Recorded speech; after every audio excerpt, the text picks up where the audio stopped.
Bueno, arratsaldeon, ongi etorri, eskerrik asko tozagatik, Zabaldi elkartasunaren etxera, zuen etxera, eta gainera, ikusten den publikaren arabera, zuen etxea, benetan. Bueno, bakizu, 26.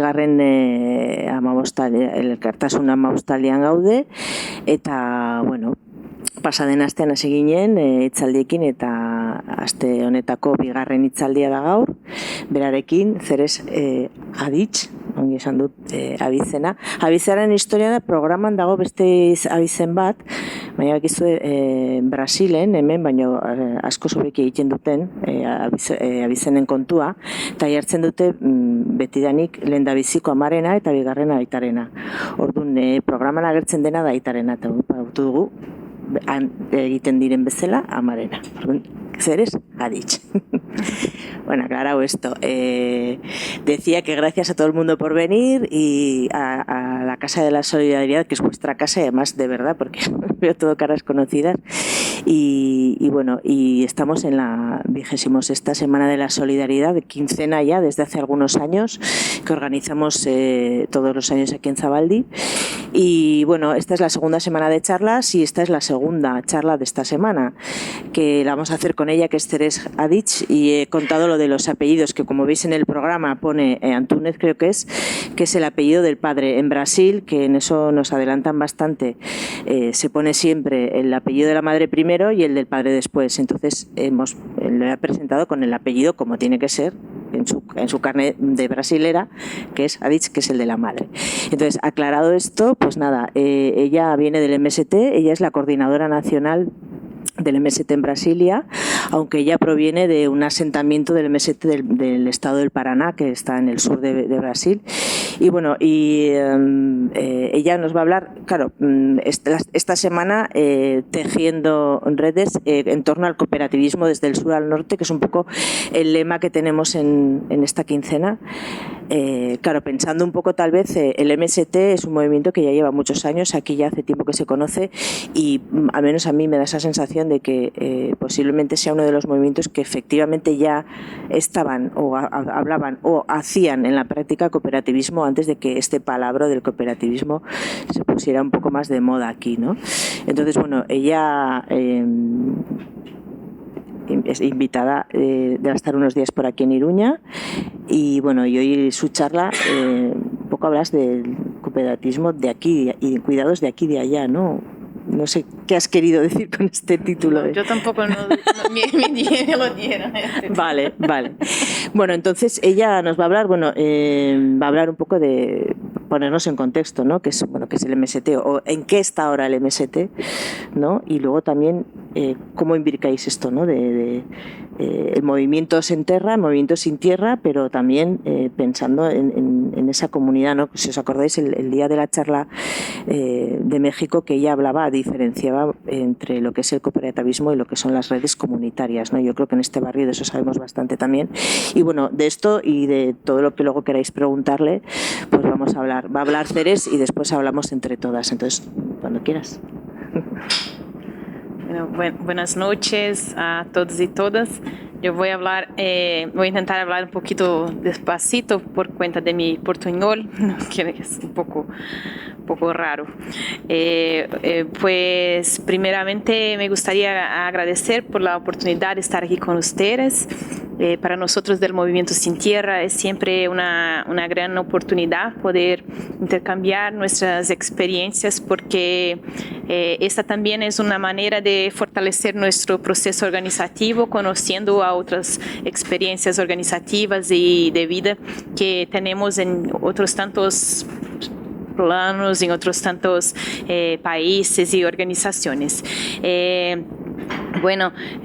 Yo comparto de la misma opinión de la compañera de que la cooperación en el movimiento va más para allá del proceso de las cooperativas. Entonces hay un debate y hay recortes de interpretación dentro del MST, de donde diferentes compañeros o compañeras podrían salir desde su punto de vista para hablar sobre la cooperación en el movimiento.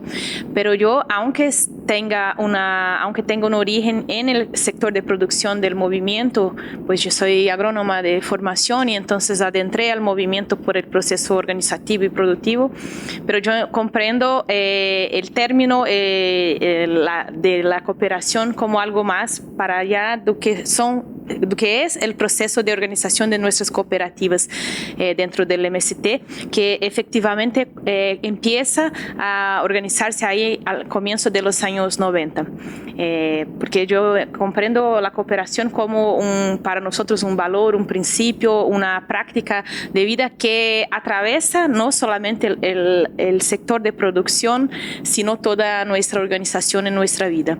Y de esta manera les gustaría de hablar un poquito sobre cómo estamos, quiénes somos, de dónde venimos, para que pues podamos compartir esta visión o no de lo que estamos diciendo cuando hablamos de cooperación. Entonces, como ustedes bien deben saber, nosotros fuimos colonizados por Portugal ahí hace un poco más de 5 siglos y toda la estructura agraria que se conformó en nuestro país se dio a partir de un sistema organizado por lo que se llamó allá inicialmente de las capitanías hereditarias, las sesmarías, que en realidad eran grandes, inmensas extensiones de tierra que los prestaron a personas cercanas a la coroa portuguesa. Y desde ahí surge la origen de lo que es hasta hoy en Brasil la estructura agraria que es el latifundio en nuestro país. Entonces nosotros somos herederos de este proceso de colonización, de esta lógica de organización del poder y de la tierra como una estructura también de poder en nuestro país. Y esta lógica de concentración, no solamente de la tierra, sino de toda la producción,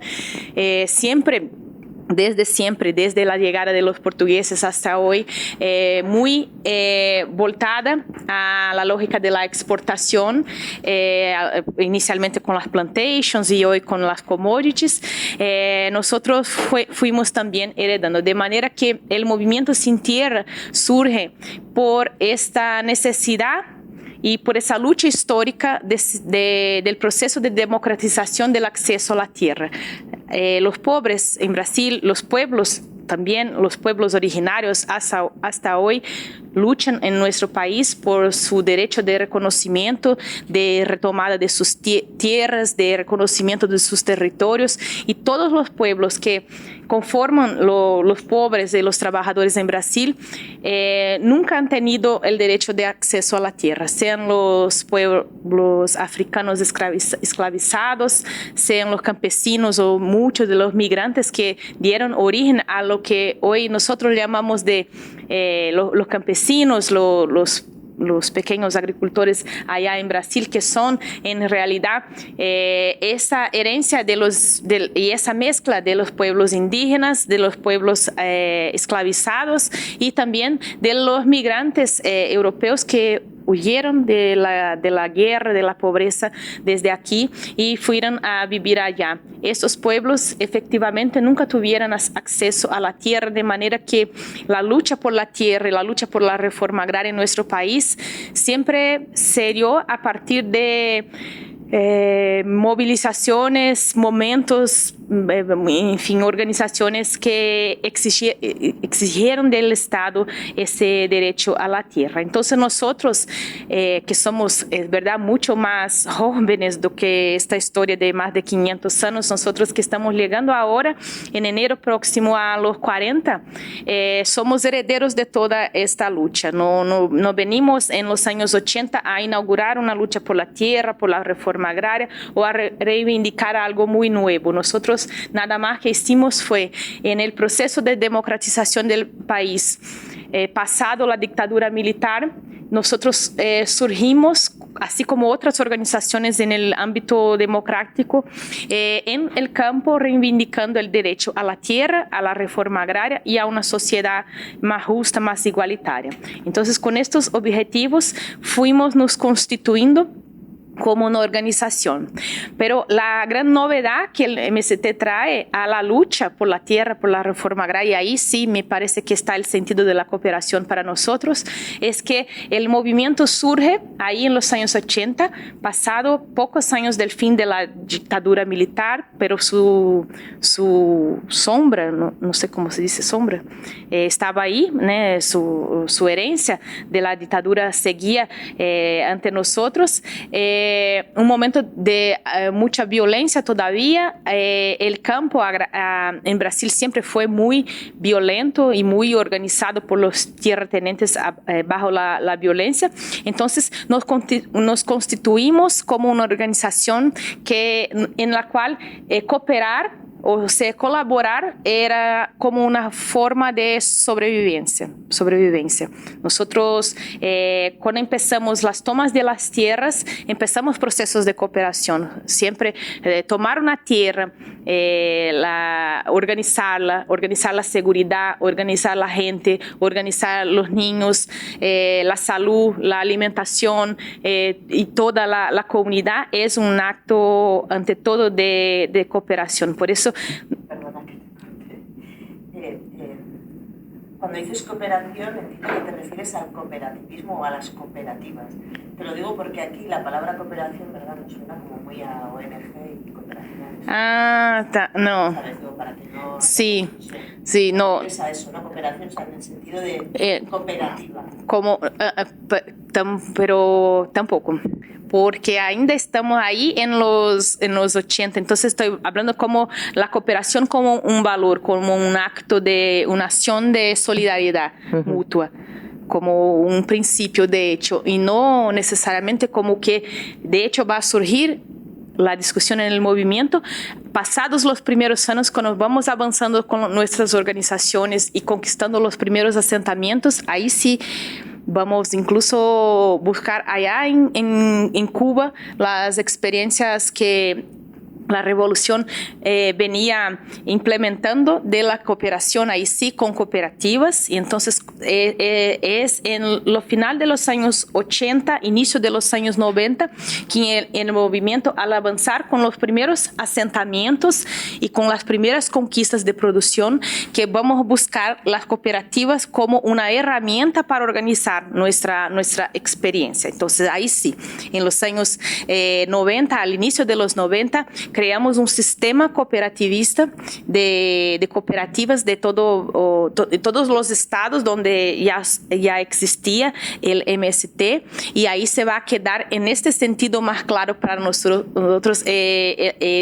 la cooperación como una herramienta de organización de nuestra producción y de nuestra lucha. Pero hasta entonces y hasta hoy, este sentido como un valor humanizador, como un valor de organización y de socialización, la cooperación para nosotros sueña como un principio, no en el sentido de ONG, son cosas de hecho bien distintas. Bueno, entonces así surgimos.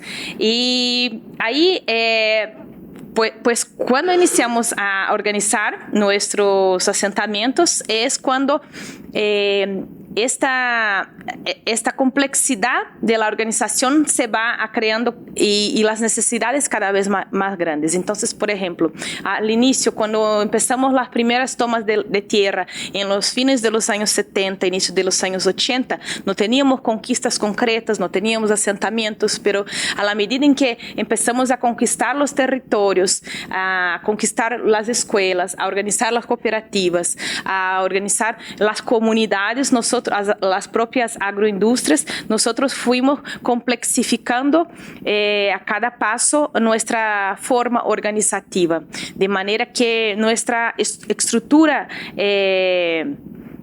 orgánica, nosotros decimos nuestra estructura orgánica, que es como nuestra forma organizativa, es en realidad una forma bastante compleja de cooperación mutua, porque ella involucra desde Bueno, desde abajo, nuestra organización parte desde la organización de lo que llamamos de núcleos de base, que son colectivos. A cada 10 familias forman un colectivo en todos los territorios, y a partir de estos colectivos configuramos las coordinaciones de esos territorios y después las coordinaciones de las regiones, las coordinaciones estaduales, las coordinaciones nacionales, y tenemos en el Congreso Nacional, que por nuestro reglamento ocurre hace cada 5 años, pero esto depende de la coyuntura, nuestra instancia mayor de toma de decisión. Entonces, el Congreso Nacional es el espacio de toma más fuerte de decisión del MST, y es donde involucra en realidad la gran parte de nuestra militancia. Entonces, así fuimos nos organizando y nos territorializando. Desde la definición al inicio de los 80 de se crear un movimiento nacional, hacia la definición en 84 de efectivamente crearlo, y a partir de ahí, hacia el inicio, hacia la mitad de los 90, fuimos nos territorializando y nos organizando hoy en 23 estados de Brasil. Entonces somos efectivamente un movimiento nacional bastante presente en muchos municipios de Brasil. Para tenernos un poco de la idea de cómo estamos hoy, dónde estamos, hoy tenemos cerca de 450.000 familias asentadas en todo Brasil, y eso corresponde a más o menos 100 millones de hectáreas de tierra. Entonces es un poco expresiva la cantidad hoy de territorios de reforma agraria organizados por el MST. Es decir, no son los únicos territorios de reforma agraria en Brasil, pero son los territorios que lograron ser conquistados ante la lucha y las tomas de las tierras. Y hoy hay en Brasil alrededor de 70.000 familias que siguen acampadas. Entonces son áreas no regularizadas por el Estado, son tomas de tierras donde las familias siguen aguardando su regularización. En términos de producción, hoy tenemos organizadas 185 cooperativas en diferentes líneas de producción, y ya les digo cuáles son nuestras prioritarias. 120 agroindustrias, entonces casi corresponde al número de cooperativas las agroindustrias que tenemos, pero son menos, y 1.900 asociaciones. Estas todas organizadas a partir de nuestros territorios.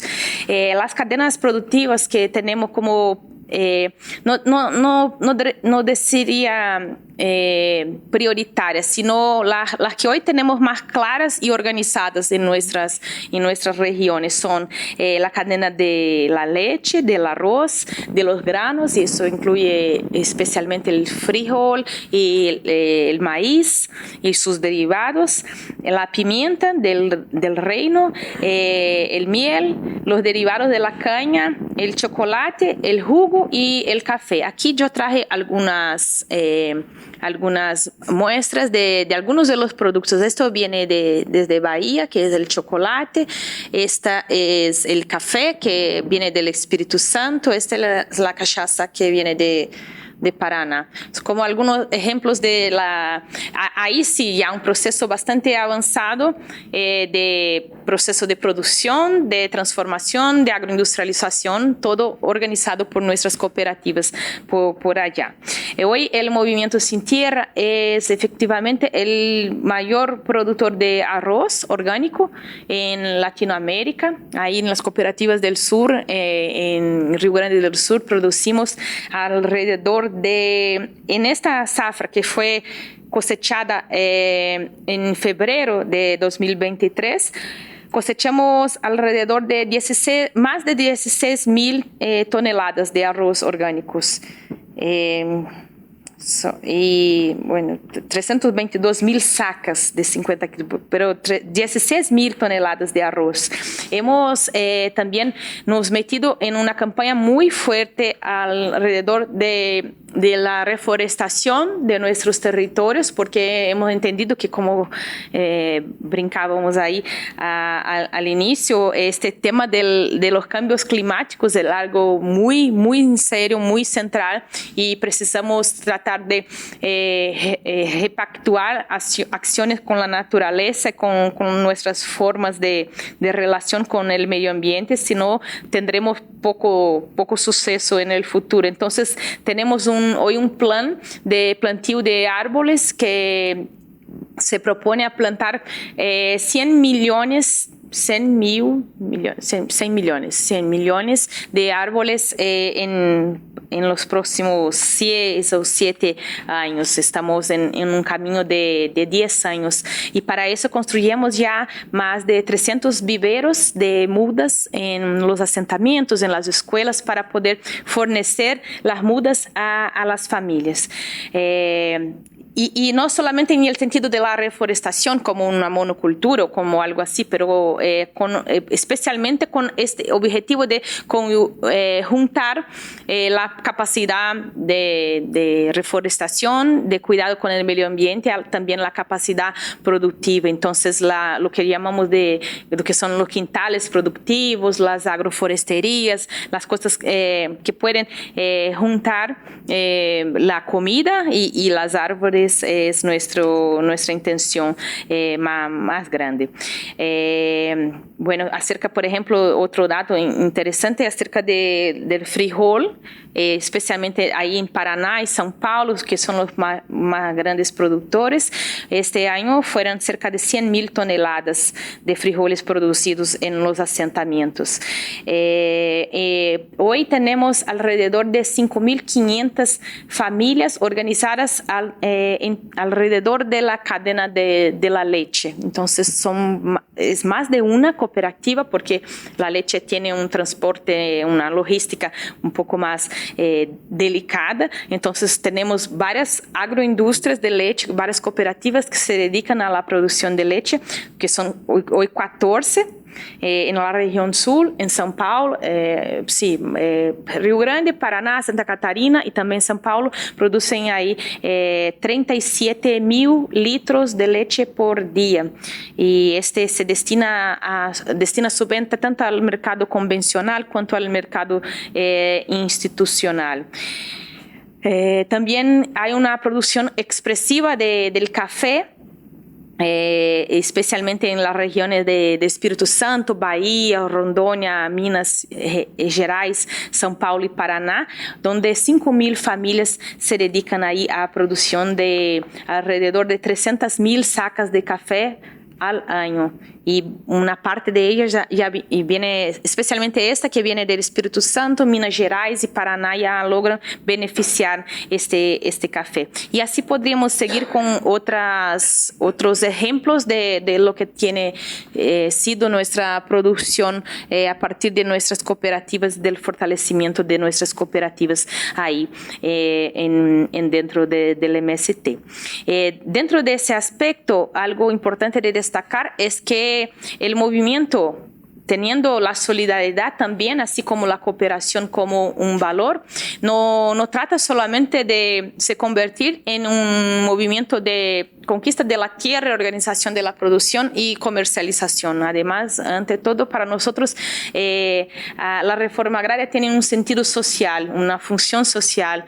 Desde la toma de la tierra, es un acto de reivindicar la función social de la tierra, como también seguir produciendo en ella, producir de una manera diferenciada, cuidar del medio ambiente. Entonces, hay un contexto que se incorpora, en el cual se incorporan otros valores, como por ejemplo el valor de la solidaridad. En los últimos años, principalmente en función de la crisis que vivíamos en nuestro país, una crisis política muy profunda, un golpe duro contra el pueblo en especial, y ante todo agravado por la pandemia. En este periodo muy duro, nosotros entregamos al pueblo en las ciudades alrededor de 9.000 toneladas de comida. Distribuimos más de 2 millones de platos de comida, llamamos marmitas, no sé, para personas en situación que viven en las calles. Distribuimos cestas de productos, de alimentos a las personas que no tenían lo que comer porque o estaban desempleadas o estaban sin renta o estaban enfermas por la pandemia. Y formamos también alrededor de 50,000 agentes populares de salud que durante la pandemia iban hacia las periferias de las ciudades llevando orientaciones y cuidando de la gente. Un otro eje que para nosotros es fundamental es este tema de la educación. Y surge también junto con el movimiento. Entonces, desde allá, desde nuestros primeros acampamientos, desde los primeros procesos de organización del pueblo, nosotros percibimos que también era necesario organizar la educación, no solamente, y sí es importante por las crianças, por los niños que estaban en los campamentos. Entonces, ahora, precisamente en estos días, nosotros estamos conmemorando el surgimiento de lo que llamamos las escuelas itinerantes, que son escuelas que ocurren dentro de los campamentos y son reconocidas por el Estado, pero tienen nuestra pedagogía, y si un campamento cambia de lugar, la escuela sigue, por lo tanto los niños no pierden la escuela. Pero el movimiento también tiene en la educación un sentido profundo de humanización, de manera que al comienzo del MST, la gran parte de nuestros campesinos y campesinas eran analfabetos. Y el movimiento a partir de los procesos de alfabetización ha logrado escolarizar, alfabetizar mucha gente. Así que hemos alfabetizado más de 100,000 jóvenes y adultos en el campo. Tenemos hoy más de 2,000 escuelas dentro de los asentamientos, escuelas de nivel básico y mediano, y hoy garantizamos ahí el acceso con estas escuelas a más de 200,000 niños, y tenemos en parcerias con las universidades, con los institutos, hoy más de 2,000 estudiantes en cursos técnicos y superiores, organizados alrededor de alrededor de 100 cursos de graduación de diferentes áreas, no solamente en las agrarias, en la educación, en la salud, con diferentes parcerías ahí con las universidades. Bueno, este es un vistazo general de lo que hemos hecho ahí en estos años, pero aún es importante destacar que a lo largo de los años y cumpliendo no solamente nuestros objetivos a los cuales nos proponemos, que es la lucha como dije, la lucha por la tierra, por la reforma agraria y por la transformación de la sociedad, nosotros siempre nos sumamos a las luchas del pueblo brasileño, porque nosotros nos entendemos parte de este contexto. Entonces no hay sentido nosotros hacemos simplemente la lucha en el campo o la lucha por la tierra, por la reforma agraria, sin mirar lo que pasa al resto de Brasil, hasta porque entendemos que nosotros solo vamos a lograr alcanzar nuestros 3 objetivos en su integralidad si lo hicimos junto de la sociedad brasileña. Entonces, también a lo largo de los años y estamos justamente ahora trabajando en eso. Nosotros venimos diseñando, construyendo un concepto para nosotros que es el concepto de la reforma agraria popular, que está sintetizado en nuestro programa agrario, que fue aprobado en nuestro penúltimo congreso, pero que ahora en 2024, en el 7º Congreso del MST, debe ser, está en un proceso largo de discusión, de revisión, de incorporación de elementos, de actualización y debe ser nuevamente aprobado en el próximo Congreso. Pero aquí lo que tenemos son las bases de lo que creemos y lo que proponemos y más que todo de lo que estamos haciendo en la construcción de un programa de reforma agraria popular que a nuestro modo de ver es una propuesta posible para nosotros pensarmos un campo diferente en Brasil, para pensarmos una relación diferenciada con la naturaleza, con las personas, con la producción de alimentos. Entonces estamos un poco metidos en esto, pero en los últimos años es necesario decir que estuvimos muy involucrados en el proceso de la defensa de la democracia, porque cuando vivimos, sobre todo cuando vivimos a partir del golpe ante la presidenta Dilma, que fue en realidad un golpe ante la democracia en Brasil, nosotros comprendimos que no habría existencia posible si nosotros no fuéramos capaces de defender y garantizar la democracia en nuestro país. Si nosotros siguiéramos así como estábamos viviendo bajo un gobierno autoritario de carácter neofascista, antipopular, nosotros estábamos de hecho con mucha dificultad en organizar procesos que sobre todo nos permitiesen organizar la gente y alcanzar logros para los pueblos. Por lo tanto, vivimos los últimos años metidos en esto, en buscar organizar la gente en las periferias de las ciudades, en dar unidad, buscar dar unidad para la izquierda, que es un reto muy, muy difícil.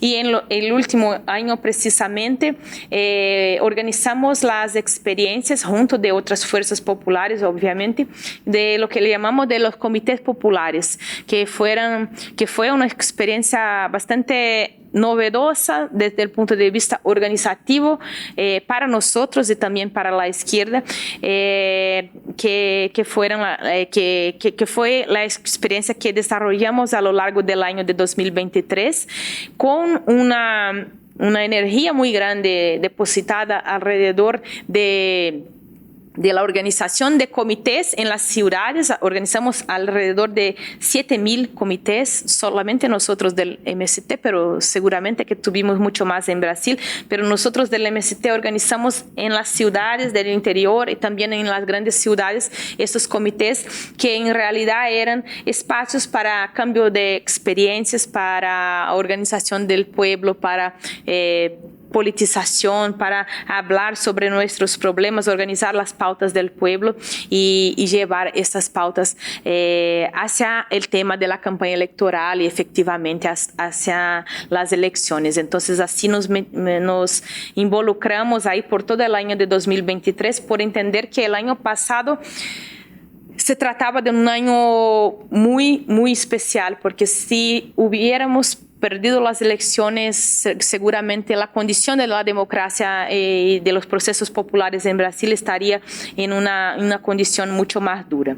De esta manera, entonces, y me gustaría ahí ya finalizar ese primer momento con esto, hoy estamos ciertos de que estamos viviendo un momento de retomada de la democracia en Brasil, porque de hecho ella sigue no asegurada en su totalidad, seguimos con muchas debilidades, con muchos desafíos, con muchos retos, incluso por dentro del gobierno, que tiene muchas debilidades y límites, algunos por cuenta del propio Estado burgués, otras por el propio proceso del golpe, otras por la herencia del Bolsonaro, otras por propias debilidades internas del gobierno, pero seguimos viviendo, por lo tanto, un periodo muy difícil y en que nosotros creemos que solamente la organización popular será capaz de hacer este enfrentamiento directo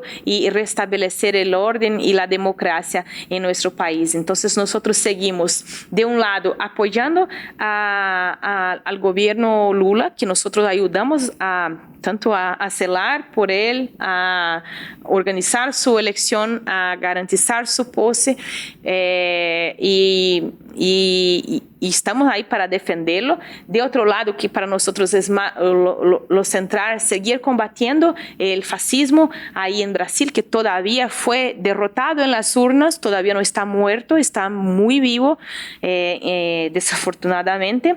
Y más que todo, entendemos que nuestro desafío, por lo tanto, es acumular fuerzas para un proyecto popular. Entonces, defender el gobierno es poner el pueblo en la calle y traerlo para las luchas. Esta es la fuerza real capaz de defender el proyecto y la democracia en nuestro país. Y así nosotros estamos nos organizando para este próximo periodo de enfrentamiento al fascismo, de fortalecimiento de la democracia y al mismo tiempo de proyección del movimiento Sin Tierra, porque si de un lado entendemos que ya hemos caminado a pasos largos, dimos pasos importantes en la organización de nuestros territorios, en la organización de nuestras cooperativas, en la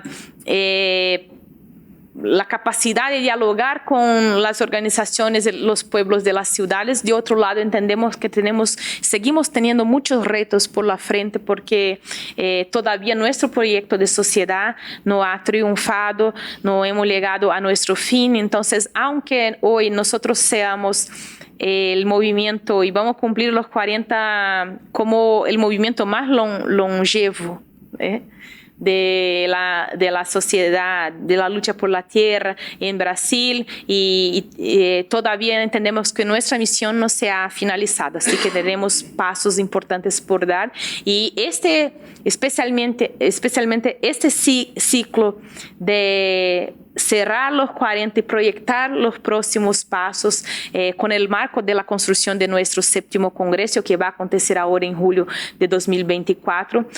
Seguramente nos apuntará los desafíos que seguiremos construyendo, pero lo que tenemos muy claro es que seguiremos siendo una organización con carácter de lucha. Para nosotros son cosas que son parte de la naturaleza del movimiento. Una organización de lucha por la justicia social, una organización que espera ser y seguir siendo reconocida por una organización campesina con capacidad de producir comida de verdad, y comida de verdad es hacer la disputa desde la tierra, desde la liberación de la tierra, la forma como la produce, la forma como se establecen las relaciones laborales y ecológicas y sociales para se producir el alimento. Es más do que decir, este café no tiene veneno, es mucho más que eso. Es de dónde viene, cómo se produjo, cuáles fueron las relaciones laborales, de género, cómo se involucró la juventud. Entonces, al mirar un producto del movimiento con nuestra bandera, nosotros esperamos que la gente enxergue, mire ante todo eso, que son relaciones diferentes, y además seguir enfrentando y fortaleciendo este proyecto que para nosotros es lo más importante, de construcción de un proyecto popular, soberano para los pueblos, porque este es nuestro reto mayor en el movimiento, y seguimos muy dedicados en poder seguir aportando en esto por los próximos años, sean cuantos nos lleven, porque creemos que así como la lucha por la tierra en Brasil y por la reforma agraria que todavía no se ha realizado, seguramente la lucha por la justicia social en nuestro país y en nuestro mundo también llevará muchos años. Entonces seguimos en esto bastante comprometidos con el proceso histórico, animados, aunque bastante ya golpeados por el tiempo, pero preparando las nuevas generaciones. Hoy podemos decir, por ejemplo, que en el MST ya tenemos como 3 generaciones, la de los que llegaron en los 80, los hijos, nosotros que hoy estamos en la faja de los 40, que son los que están tocando la organización, y hoy ya estamos preparando una tercera generación, que es nuestra juventud con sus 15, 16, 18, 20 años, muy bien preparada, no solamente ideológicamente, sino que también académicamente, por eso tenemos tanta prioridad en este tema de la educación, para que estos sean capaces de seguir luchando y seguir tocando nuestros procesos adelante. Otros 40 por lo menos, ¿no? Otros 40. Bueno, pues si os parece y queréis hacer preguntas, es el momento. No me ha quedado claro, cuando se regularizan las comunidades, a quién pasa la propiedad de la tierra. Después también los diferentes productos que has traído, por ejemplo, los que hacen café, ¿esas comunidades se quedan con el beneficio? ¿Hay una forma de distribución de los beneficios? ¿Cómo lo hacéis en esta inmensa red que tenéis de Movimientos Sin Tierra? Y por último, como vasco, que tenemos lengua propia, me gustaría saber si los pueblos originarios, o por ejemplo lo que se me ocurre el guaraní, en esas zonas, si en vuestras escuelas se estudia también las lenguas originarias.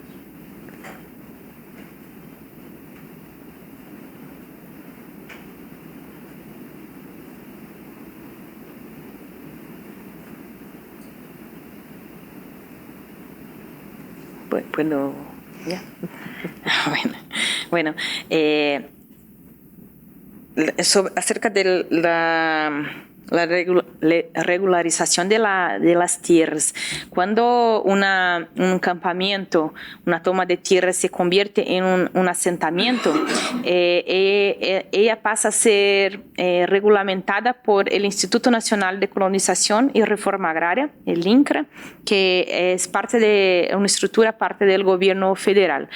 Y entonces, primero eso, la tierra, que puede ser una tierra que antes pertenecía a la Unión o a un tierratenente o a lo que sea, una empresa, ella pasa a ser del Estado brasileño. Entonces el Estado brasileño pasa a ser dueño de la tierra y las entrega como a los campesinos como beneficiarios de la reforma agraria. Así que hay un contrato que se llama contrato de concesión de uso, que es un contrato de usufruto de la gente con el Estado brasileño, que pasa a ser dueño de la tierra en el asentamiento. Entonces la propiedad de la tierra es del Estado y nosotros la utilizamos en régimen de usufruto, estas tierras. Este es un debate incluso muy dolorido para nosotros, porque hay una disputa en eso.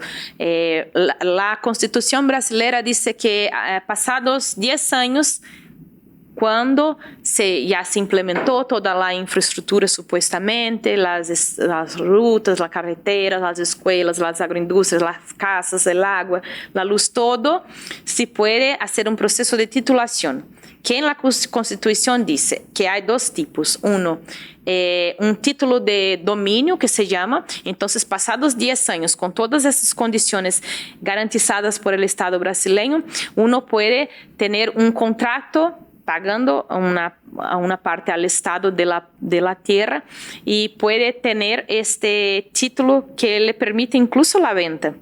Y nosotros del movimiento somos contra eso en efectivo, porque nosotros no luchamos para después vender, luchamos para tener el derecho al uso, pero también para promover la función social.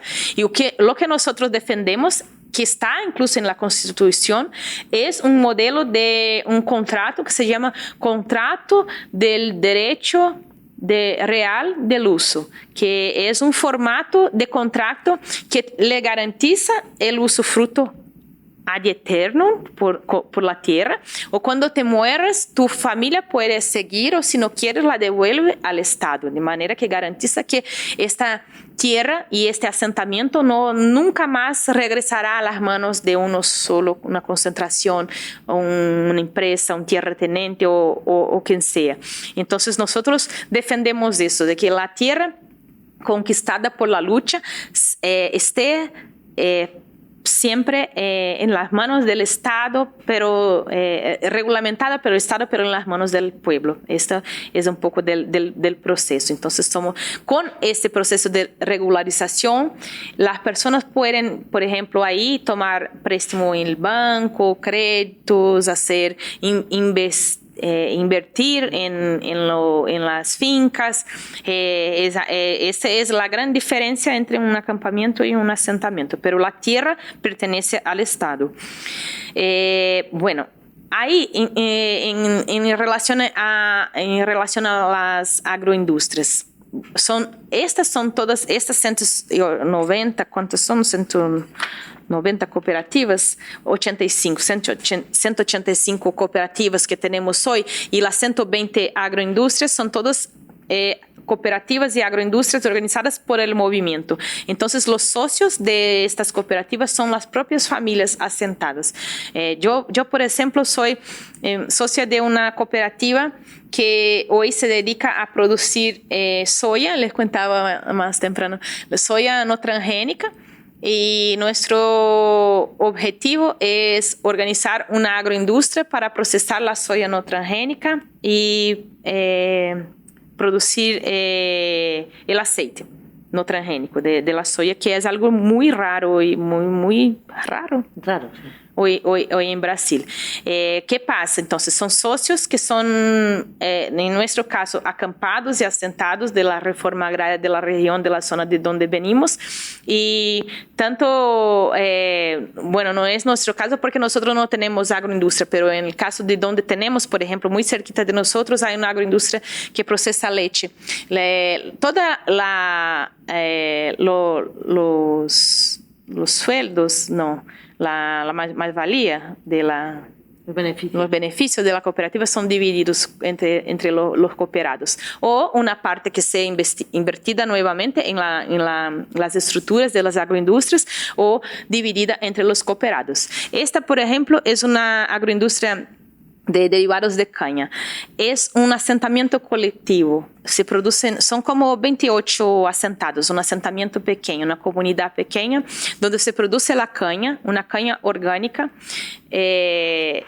certificada, orgánica, y a partir de ella se procesa la cachaza, el azúcar mascavo y el melado. Y entonces todos los beneficios que se tienen de las ventas o son invertidos ahí nuevamente en la cooperativa que está dentro del asentamiento. Esa es una cuestión importante. Las agroindustrias están todas dentro de los asentamientos, en las áreas colectivas. Todo lo que sobra del dinero sí es dividido igualmente entre los socios de las cooperativas, que son los propios asentados. En este caso y en los otros todos. Y acerca de nuestra educación, bueno, nosotros fuimos y somos hasta hoy muy violentados por este tema de la cultura nuestra originaria, de manera que nosotros tenemos muy poca identificación cultural con nuestros pueblos originarios.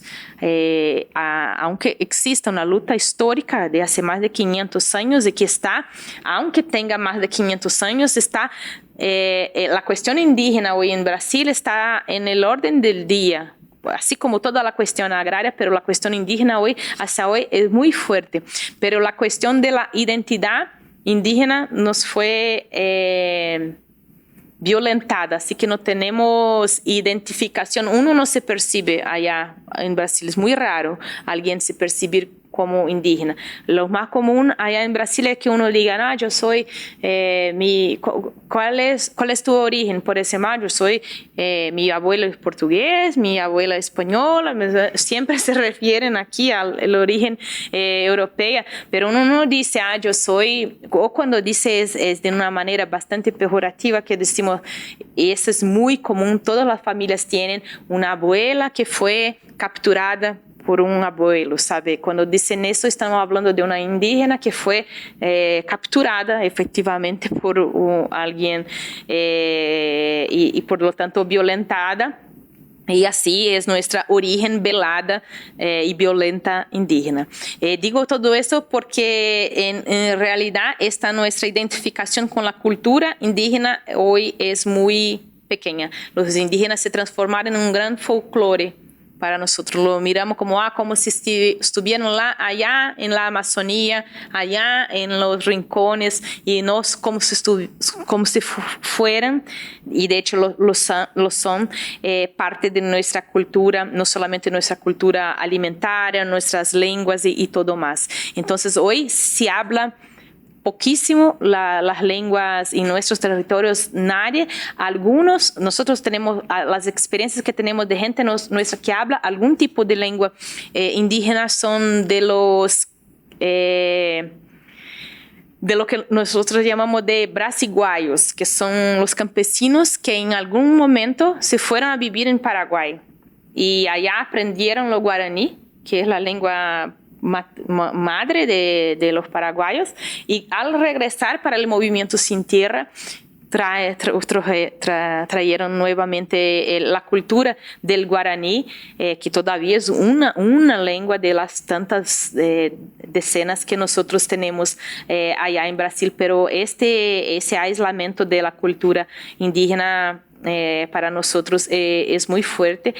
Aunque esté en el orden del día este tema de la cuestión indígena, y nosotros incluso para el próximo año pretendemos poder establecer más procesos, no solamente de organización, sino que también de lucha junto de los pueblos indígenas que siguen siendo masacrados, y nosotros entendemos que es la misma cuestión. Los indígenas, los negros, los campesinos sufren el mismo ataque, que es el ataque del latifundio, de la propiedad privada, de la bancada ruralista en el Congreso, de los poderosos en Brasil que hasta hoy controlan esta estructura extremadamente jerarquizada y violenta que es la estructura agraria en nuestro país.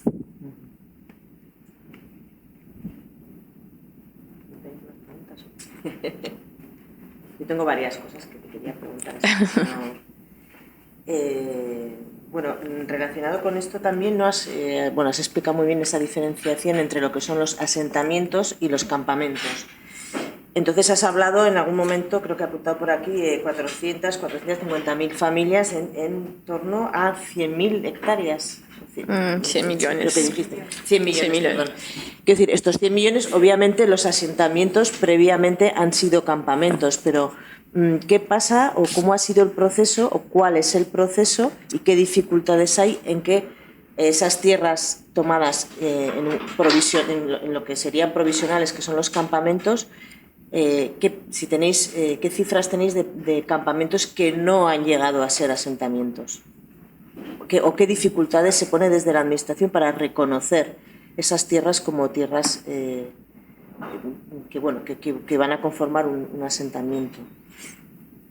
Bueno, hoy tenemos alrededor de 70.000 familias que todavía no tienen sus procesos regularizados de los asentamientos. Entonces, no sé, podríamos hacer una cuenta como una media de 12 hectáreas hoy defendemos por familia para que una logre se viabilizar en el campo. 700. O sea, depende también de la cantidad de hectáreas. Sí, depende del estado, de la tierra, del relevo y de todo. Pero son 70.000 familias que todavía siguen sin regularización. Muchas de esas incluso son procesos que anteceden el propio gobierno del PT. Son acampamentos de 30 años. Entonces, no estamos hablando de gente que llegó hoy, ahora, o se toma. Sí, seguimos tomando las tierras hasta hoy, pero estamos hablando de gente que está ahí desde los años 90, desde los gobiernos Lula, en 2003, 2004, en los años de los primeros gobiernos, desde el gobierno Dilma. Pero efectivamente, a partir de 2003, 2014, ya no tuvimos más ninguna conquista concreta. Entonces, estas 70.000 son un pasivo de familias que enfrentaron todo este proceso del golpe y que nosotros reivindicamos del gobierno que resuelva, porque eso no hay justificativa para comunidades que ya están instaladas, una parte grande de ellas con escuelas, con procesos de cooperación muy fuertes. Este ejemplo que les di, por ejemplo, de mi cooperativa, es una cooperativa que tiene en su amplia mayoría la producción, los productores son acampados, no son asentados, entonces estamos produciendo la soya en tierras todavía no regularizadas y en nuestro entendimiento ya no hay justificativa para el gobierno para que no se regularicen las tierras. Hoy nosotros estamos proponiendo al gobierno que haga un proceso de regularización de 50.000 familias año. Vamos a llegar ahora ya al final del primer año del gobierno con poco más de 5.000 familias asentadas. Entonces, si sigue así, no van a cumplir los 74 años. Esto es muy malo porque, por ejemplo, en el primer mandato del gobierno Lula, lo asentaron alrededor de, no sé, más de 200.000 familias. Nosotros estamos proponiendo que haga menos, pero lo haga. Y mismo así estamos con mucha dificultad, hace falta el orçamento, hace falta los mecanismos, hace falta todo, la prioridad. Entonces nosotros una vez más recorremos a la necesidad de que se amplíe nuestra capacidad de movilización popular, de organización popular para poder lograr asentar esas 70.000 familias y más otras,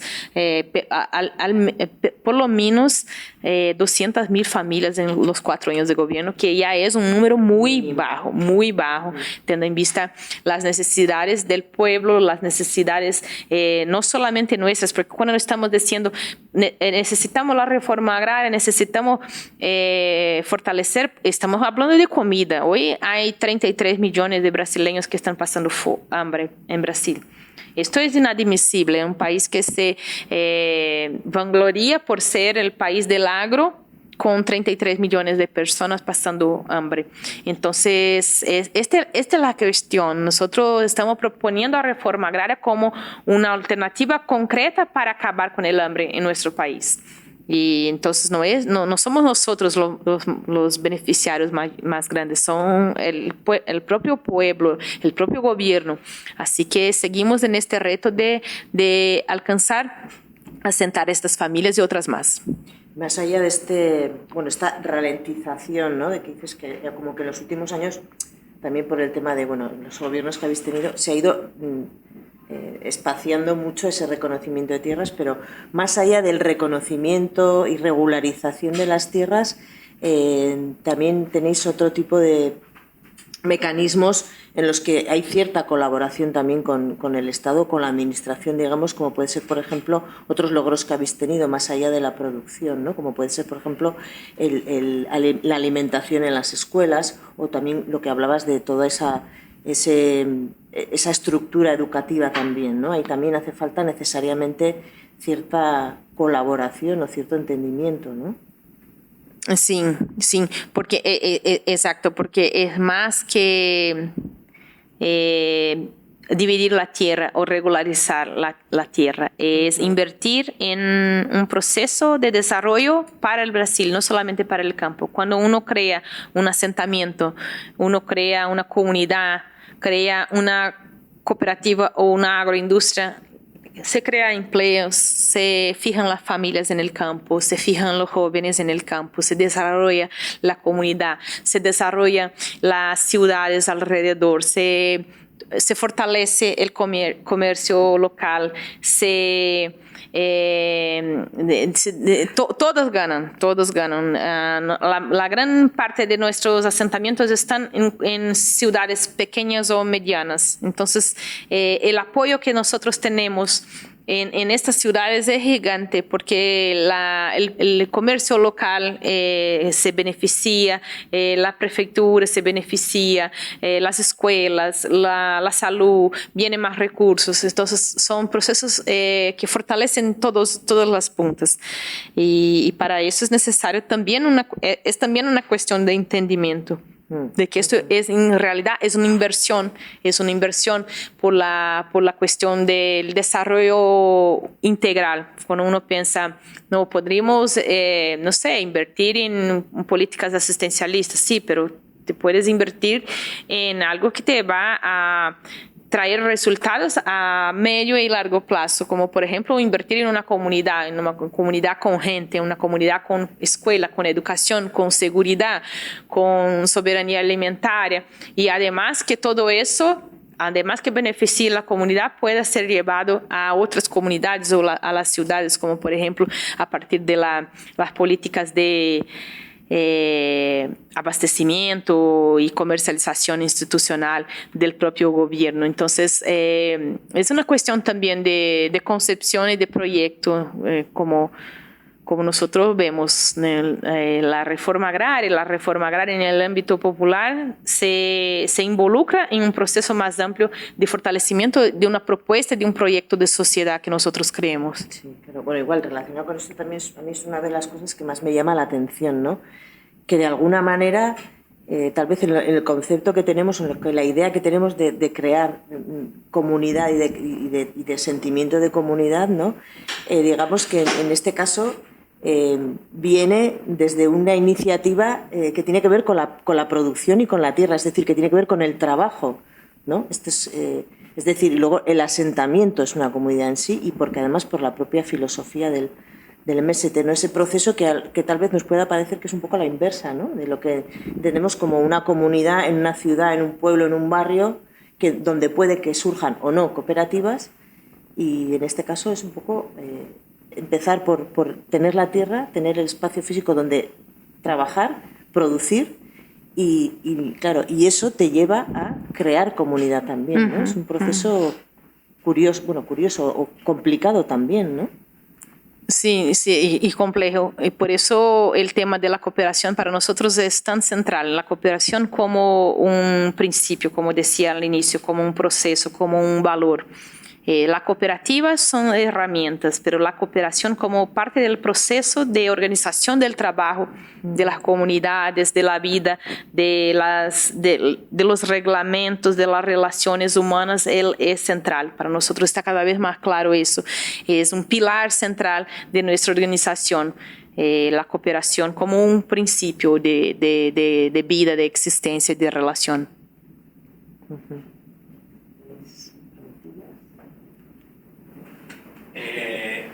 Seguís dentro de Vía Campesina. ¿Cómo va la relación con Vía Campesina? Las grandes alianzas que tenéis fuera de Brasil. ¿Cómo está este tema? Tal y como está el mundo de lo...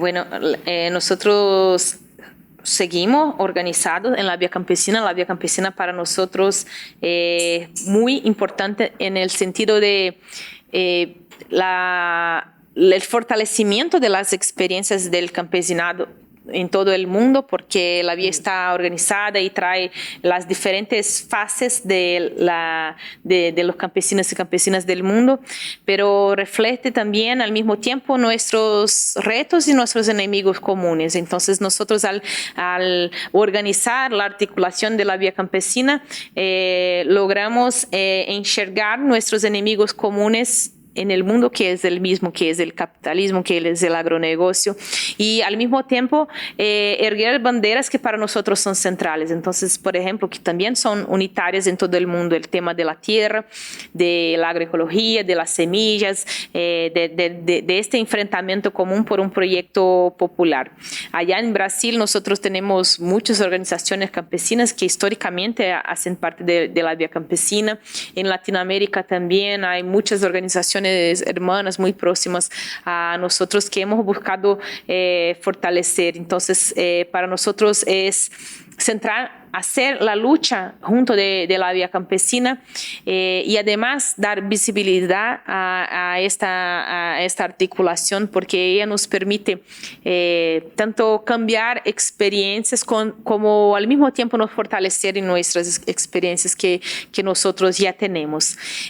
Concretamente, allá en Brasil nosotros tenemos una experiencia al sur en un asentamiento que es la Escuela Latinoamericana de Agroecología, que fue una propuesta de la Vía Campesina en una visita del presidente, entonces presidente Chávez, en un foro social mundial que propuso junto de la Vía Campesina a crear escuelas de agroecología para enseñar a los jóvenes oriundos de las organizaciones campesinas la agroecología y se poner a estudiar. Esta experiencia surgió ahí en el año 2005 con una parcería ahí con la Universidad Federal de Paraná y la Vía Campesina en un asentamiento de reforma agraria cerca de Curitiba. Y después, en el año próximo, ya construimos una escuela similar que se llama IALA, Instituto Agroecológico Latinoamericano, en Venezuela, después en Paraguay, hoy tenemos también en Nicaragua. Entonces fue una experiencia muy exitosa que nos permitió concretamente avanzar en el proceso de la formulación, de la construcción de la agroecología en el ámbito del concepto de la vía campesina. Entonces, para nosotros es una fortaleza poder mantener esa articulación alrededor de la vía.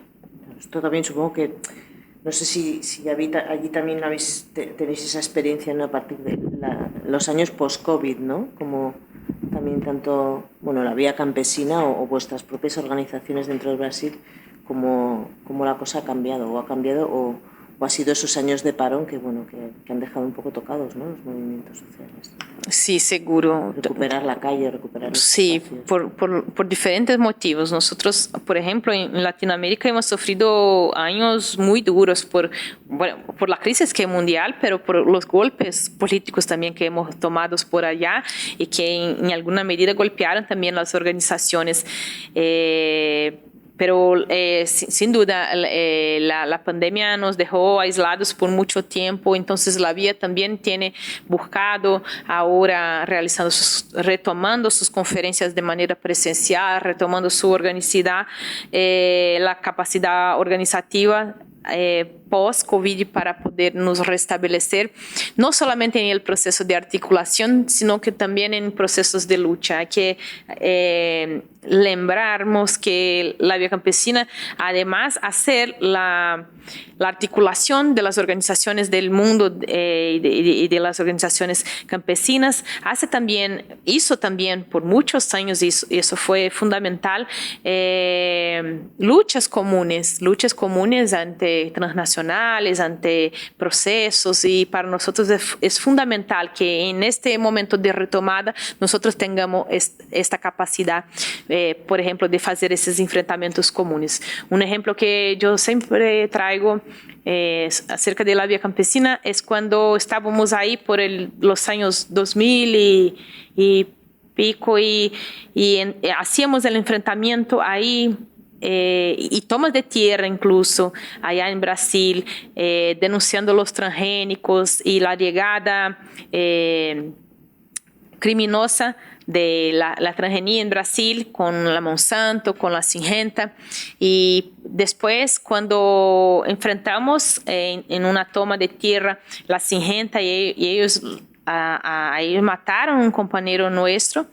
Las luchas frente a Syngenta seguían y habían días, por ejemplo, en que se definían en el mundo que sería un día de lucha contra las transnacionales, contra la Syngenta, y en todos los escritorios, aquí en Europa, en América Latina, en Asia, en todos los cantos, estas oficinas de la Syngenta, por ejemplo, amanecían con protestos. Entonces, esta es una capacidad que la Vía Campesina tiene porque está por todo el mundo. Entonces, hacer la lucha también para nosotros es fundamental, una lucha común. No sé. Pues si no tenéis más preguntitas, pues es que Ricasco, muchísimas gracias por tus palabras y nada. Y mira, es que... Muy bien.